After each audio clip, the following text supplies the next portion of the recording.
दोस्तों आइए मैं आपको एक सुंदर सी कहानी सुनाऊं भैरवगढ़ी की। आपको पता होगा कि जो है गोरखाओं के द्वारा हम उत्तराखंडियों पर भी राज किया गया था। तो ये भैरवगढ़ी की कहानी सुनने से पहले आप लाइक कर दें, नहीं तो आप हमारे प्यार में खो जाने वाले और बह जाने वाले हो दोस्तों। तो दोस्तों शुरू करते हैं। भैरवगढ़ी मंदिर, जिसे लंगूरगढ़ी भी कहा जाता है, काल भैरव को समर्पित है। यह 1791 के बाद से सबसे मजबूत किला था।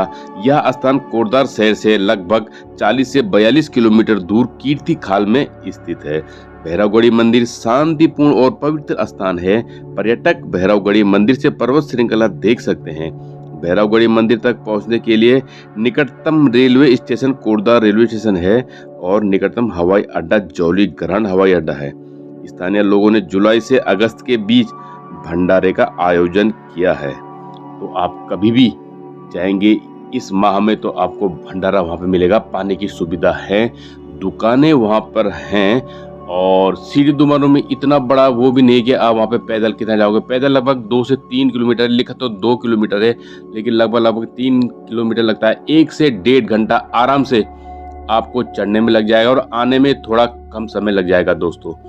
तो चलिए मैं संक्षिप्त में आपको बता दूं, भगवान शिव के 15 अवतारों में से एक नाम भैरव का भी आता है दोस्तों, और उसी भैरव रूप को समर्पित यह भैरवगढ़ी मंदिर लैंसडाउन से लगभग 17 किलोमीटर दूरी पर और गुमखाल से कम 4-6 किलोमीटर की दूरी पर स्थित कीर्ति खाल की पहाड़ी पर मौजूद है।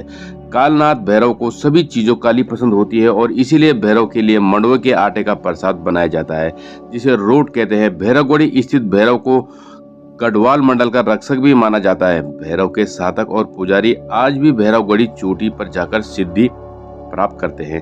52 गढ़ों वाले गढ़वाल में एक गढ़ या भैरवगढ़ भी है, जिसका वास्तविक नाम लंगूरगढ़ है। लांगूल पर्वत पर मौजूद होने के कारण इसका नाम लंगूरगढ़ पड़ा। सन 1991 तक यह लंगूरगढ़ बहुत शक्तिशाली माना जाता था। इस गढ़ को जीतने के लिए 2 वर्षों तक गोरखाओं ने घेराबंदी की। 28 दिनों तक हमले किए, किंतु गोरखा पराजित हुए और लंगूरगढ़ से वापस चले गए। अजय होने के कारण इसका नाम अजयगढ़ भी है। इन गोरखाओं से एक थापा नाम के गोरखा ने भैरव की शक्ति से प्रभावित होकर वहां 40 किलो का ताम पत्र चढ़ाया था। भैरवगढ़ी में स्थित ये मंदिर भैरव की गुमटी पर बना है, जिसके बाहर बाईं ओर शक्ति कुंड है। समुद्र तल और 2750 मीटर की ऊंचाई पर यह धाम स्थित है। यहाँ यदि मौसम साफ हो तो यहाँ से हिमालय के दर्शन भी होते हैं दोस्तों।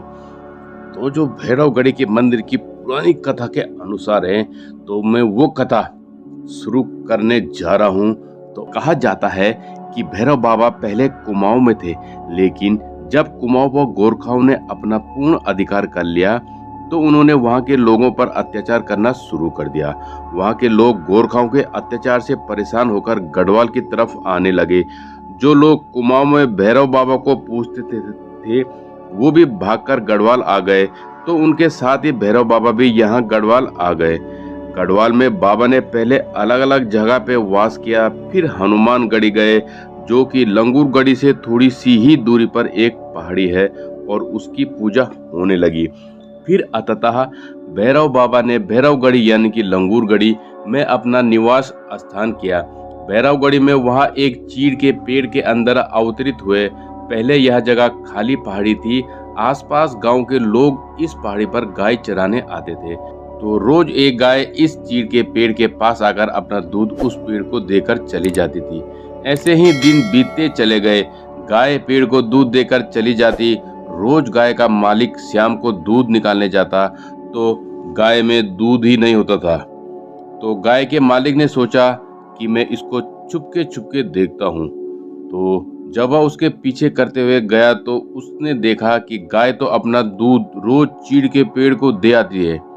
तो उसे गुस्सा आया और उसने अपनी कुल्हाड़ी से चीड़ के पेड़ पर वार किया। जैसे ही उसने पेड़ पर पहला वार किया तो कुल्हाड़ी की पहली चोट से पेड़ से पानी की धारा निकली। तो वह चौंक गया कि ये पेड़ से पानी की धारा कैसे निकल रही है। फिर उसने दूसरी चोट मारी तो पेड़ से दूध की धारा निकलने लगी, और तीसरी चोट में खून की धारा। तो वह व्यक्ति सोच में पड़ गया और डर के वहां से गांव भाग गया। फिर उसने पूरी घटना के बारे में गांव में लोगों को बताया।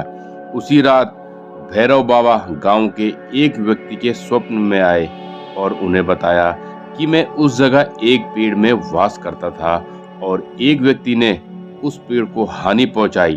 अब उस पहाड़ी की चोटी पर मेरा एक मंदिर बनाया जाए। वहां पे दो गांव हैं, राजखील और दूसरा बखोरी।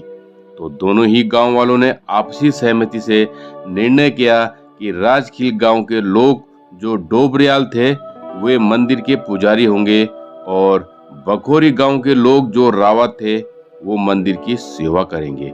इस तरह से वहां पे जो वर्तमान मंदिर है वह अस्तित्व में आया और उस जगह को भैरवगढ़ी कहे जाने लगा। तो दोस्तों ये कहानी आपको कैसी लगी कमेंट करें, बताइए क्या मुझे और भी ऐसे ऐसे व्लॉग बनाने चाहिए कि नहीं बनाने चाहिए। तो आप भी मनोकामना लेकर यहाँ पर आइए और वो पूरी हो जाए तो फिर दोबारा जरूर आइएगा। तो दोस्तों लाइक कर दें, हमारे वीडियो को शेयर कर दें और हाँ, मैं फिल्में कॉमेडी फिल्म भी बनाते रहता हूँ, इंतजार कीजिएगा, मैं कॉमेडी फिल्म भी लेते आऊँगा आपके लिए। तो आप मजे लीजिएगा। मंदिर के रास्ते का बहुत ही मज़ा आया है हमें और तुम्हें भी ज़रूर आएगा दोस्तों।